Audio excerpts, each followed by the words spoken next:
अगर आप बिहार के विकास के आंकड़ों को ध्यान से देखेंगे तो आपको पता चलेगा कि 1965 तक बिहार देश का बीमारू राज्य नहीं था। बिहार देश के 10 सबसे बेहतर राज्यों में था। उस समय जो देश की आर्थिक सामाजिक हालात थे उसमें बिहार की स्थिति भी खराब थी, लेकिन देश के दूसरे राज्यों के मुकाबले हम लोग पीछे नहीं थे। 65 के बाद से जो गिरावट शुरू हुई है वो रुकने का नाम नहीं ले रही है।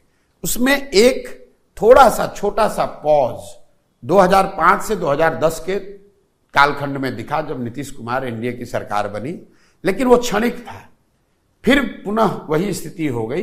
कई लोगों को लगता है कि बिहार गरीब बदहाल इसलिए है कि लालू जी ने इसको बर्बाद कर दिया। मैं आपको आंकड़ों से बता रहा हूं, 1990 में लालू जी जब मुख्यमंत्री बने, 1990 में ही देश का सबसे गरीब और पिछड़ा राज्य बिहार था। 15 साल लालू जी का राज चला, जिसको लोग जंगल राज बताते हैं, तो वो पिछड़ापन और बढ़ा।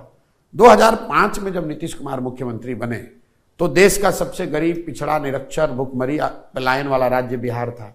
और आज करीब करीब 19 वर्षों के नीतीश बाबू के शासन के बाद देश का सबसे गरीब, पिछड़ा राज्य बिहार ही है।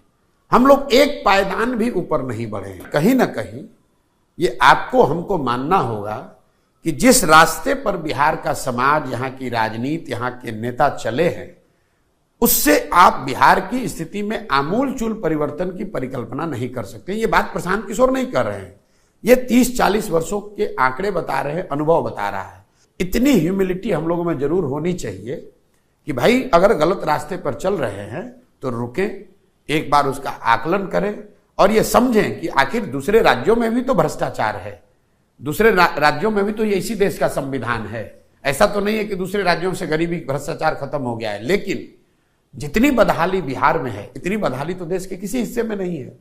तो कहीं ना कहीं ये सोच बिहार के जनमानस में आनी चाहिए और उस सोच के आधार पर इससे निकलने का प्रयास होना चाहिए, और उसी प्रयास के दिशा में जनसुराज एक ईमानदार कोशिश है।